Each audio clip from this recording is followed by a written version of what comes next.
ওই দিন নতুন কড়াইটা নিয়ে আসছিলাম রোজার আগের দিন।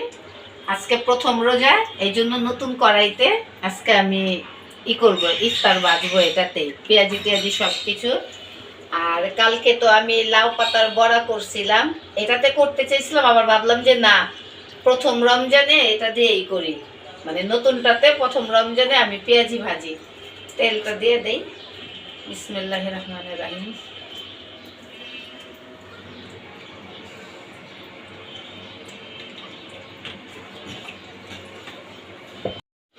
আর আজকে ভাজবো লাল লাল কাঁচামরিচ, কারণ রোজার মধ্যে এই কাঁচামরিচ ভাজাটা কিন্তু অনেক মজা হয়। জানি না সবাই খায় কিনা, কিন্তু আমরা অনেক পছন্দ করি।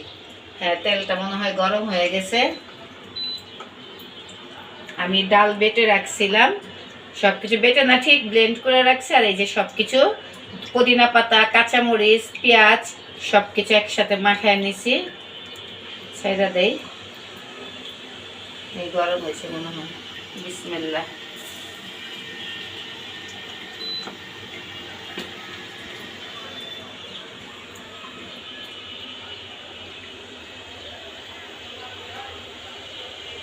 রমজানের মধ্যে পেঁয়াজিটা না খেলে ভালোই লাগে না, মানে ডালের বড়াটা ঘরে, এটা আমার অনেক একটা পছন্দের খাবার, প্রিয় খাবার রমজানে ডালের বড়াটা।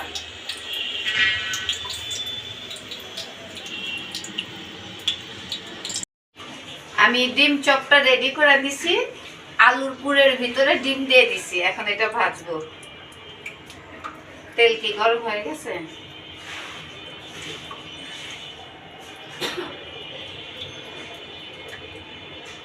বিসমিল্লাহ। সুন্দর মতো তেলটা গরম হয়েছে।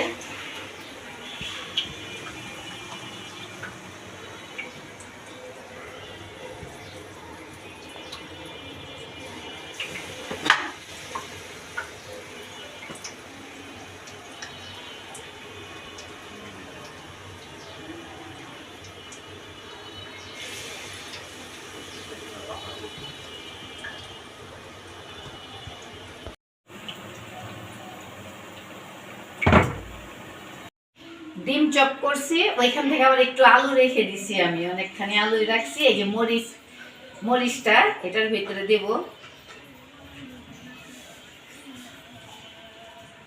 রোজা খোলার পরে একটুখানি মানে মরিচ দিয়ে কিছু করলে ভালোই লাগে। এই যে আমার বানানো হয়ে গেছে, মরিচটা এখন ভাজবো তেলের মধ্যে, দেখি কেমন হয়।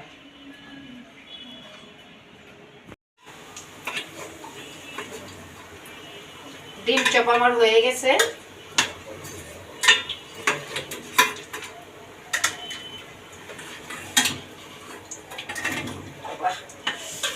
আস্তে আস্তে ছিটা আসবে আম্মু।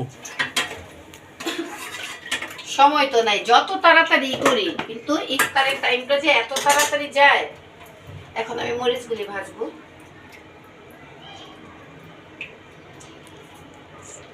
বিসমিল্লাহ।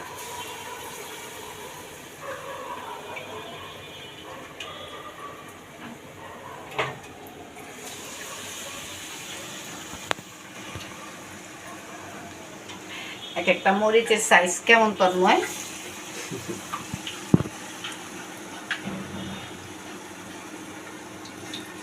দিয়ে দিলাম।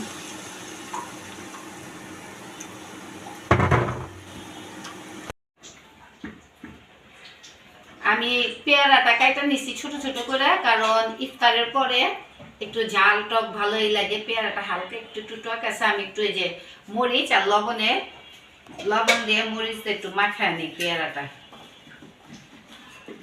পেয়ারা মাখাটা খাইতে ভালোই লাগে।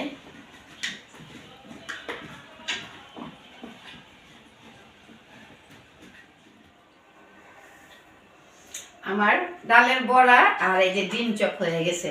দেখো তন্ময়, দেখতে কি সুন্দর হয়েছে ডিম চপগুলি। অনেক বড় বড় হয়েছে। হ্যাঁ, ইচ্ছা করে বড় বড় করছি, ঘরের জিনিস একটু বড় না হইলে হয়।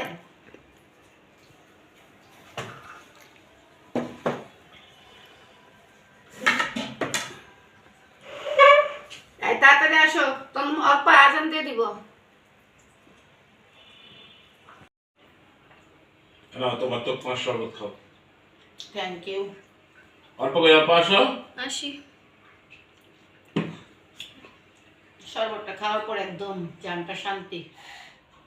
দেখছো এটা কি করতেছি আমি? হ্যাঁ, বিট। তন্ময় জি আব্বু। দেখতেছো কি করতেছি আমি? দেখছো বিটের জুস করতেছে একদম মানে পিওর খাঁটি। এর ন্যাচারাল ভাবে মধ্যে খাওয়াবো তোমাকে। আমি খাবো না এগুলো। অবশ্যই খাওয়াবো এটা। অনেকখানি রস বেরোতেছে তো।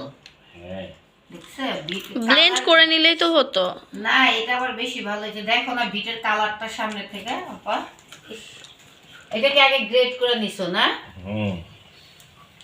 গ্রেট করে তারপরে এটার জুস বানাবো। দেখছো বিটের কালার কি বাবা। রাখো নিচে রাখো।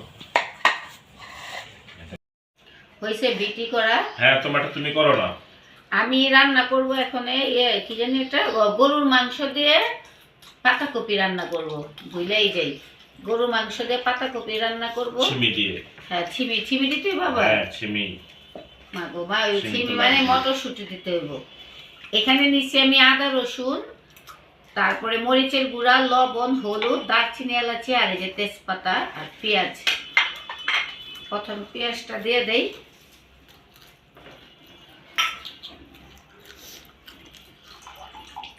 আর তেজপাতাটা থাকুক। এখানে হলুদ, মরিচ, লবণ আর আদা রসুনটা একটু বেশি দেবে, যেহেতু আমি পাতাকপি দিয়ে রান্না করবো। মাংসটা আমাদের ঘরে সবাই পছন্দ করে, পাতাকপি আর মাংস। এক এক করে দিয়ে দেই।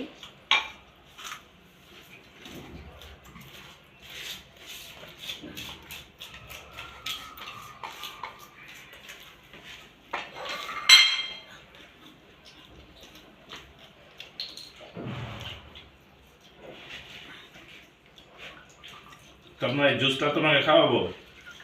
আমি খাবো না এগুলো। হ্যাঁ খাইতে হয়। কেন খাবো না কেন? এটা ভালো জিনিস। যেমন আসছে এমনি। আজকে মেখে রান্না করব। গরু মাংসটা হাত দিয়ে মাখায় দিলে না অনেক বেশি টেস্ট বাড়ে।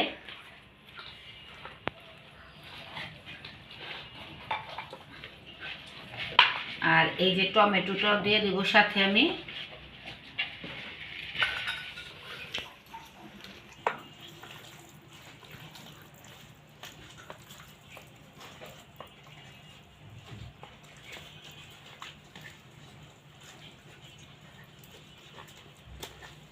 মাখা শেষ। তোমারটা হয়নি? হ্যাঁ আবার তার তো করবো, যত করবো তত রসগোল্লা বের হবে, বুঝছো? রসগোল্লা ভালো করে বের করে নিতেছি আমি, আর হবে এটাতে। হয়েছে, আর বের করার দরকার নেই। কে খাইবো এত? সবাই যে বানাচ্ছে সেই খাবে, আব্বু খাবে। তোর আব্বু তো একটু খাইবো না। দেখি যে বানানো পর্যন্ত এই সবাইরে সাদা সাদি করবো। এটা কিন্তু চাইলে একটুখানি ব্লেন্ড করতে পারতা। দেখো কিভাবে বের করছি। হ্যাঁ রাখো, আর লাগবে না এগুলি।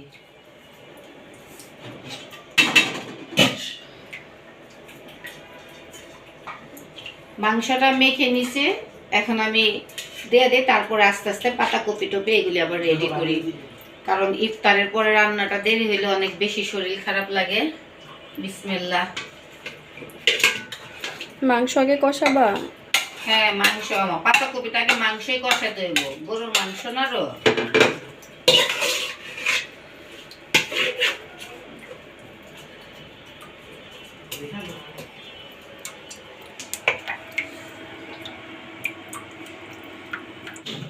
এই দেখো বিটের জুস তখন বের করলাম না চিপড়া। হুম। এই যে দেখো কেমন। আমাকে নাম চিনি দাও। দেখেছো কালারটা? কই দেখি, চিনি লাগে আবার? হ্যাঁ চিনি লাগবে, একটু দেখে নেই আগে, হ্যাঁ টেস্ট করি কেমন হলো। ধরো ধরো। দাঁড়াও দেখিনি। আর এমনি খালি তো টেস্ট বোঝা যাবে না। চিনি দাও। কেমন? চিনি দাও। একটু লেবুর রস দিলে আর একটুখানি চিনি দিলে ভালো লাগে। অল্প দিও। কোনো প্রিপারেশন ছিল না তো, এখন দিয়ে দেখি কেমন লাগে, তারপর না অতিরিক্ত চিনি তারপর দিও না আবার তো। এত লাগবে না আব্বু। একটু চিনি দেয় নাকি? কোনো ইয়ে থাকবে না, টেস্টও থাকবে না, কোনো আর তো কিছুও থাকবো থাকবে না।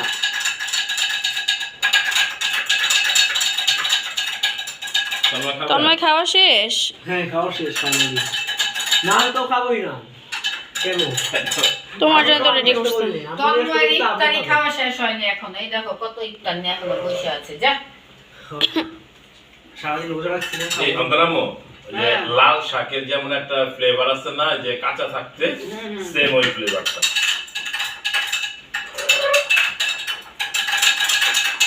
বসে কিন্তু আমি কিন্তু শুনছি আপনি যদি আমি তো দেখো কেমন হবে লাগে এই তো আপু দারুণ। দেখি। তুমি বানাইছো তো, তুমি তো দারুণ বলবাই। খেয়ে রিভিউ দাও। এটা যদি আম্মু বানাইতো। কি আপু না আলহামদুলিল্লাহ খাওয়া যায়। মানে একদম পুরো লাল শাকের যে একটা গ্রান না, হ্যাঁ সেম হ্যাঁ এটাই তো সেম। বললাম। কাঁচা শাকের। হ্যাঁ হ্যাঁ হ্যাঁ লাল শাকটা কাঁচা যেমন গ্রান আছে, তো প্রত্যেকটা জিনিসের নিজস্ব একটা গ্রান। কিন্তু আর ওই গ্রানটার জন্য একটু হয়তো মানে ই না, লাগতেছে, ঠিক অনেকে আছে? মানে হঠাৎ করে খাইলে বুঝতে পারবো না এটা কি। হ্যাঁ হ্যাঁ মনে করবে লাল শাকের জুস। মাংসটা আমার সিদ্ধ হয়ে গেছে, এটা দিয়ে দেই। বিসমিল্লাহ।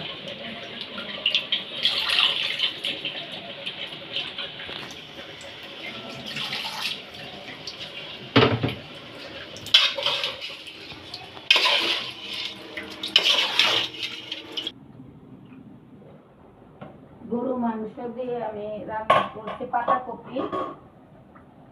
আমার রান্না শেষের দিকে।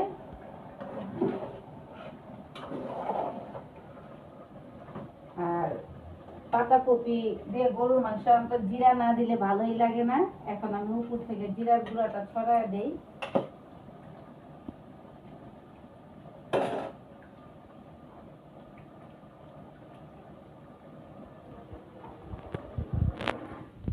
আমু ফ্লেভারটা অনেক সুন্দর আসতেছে তো।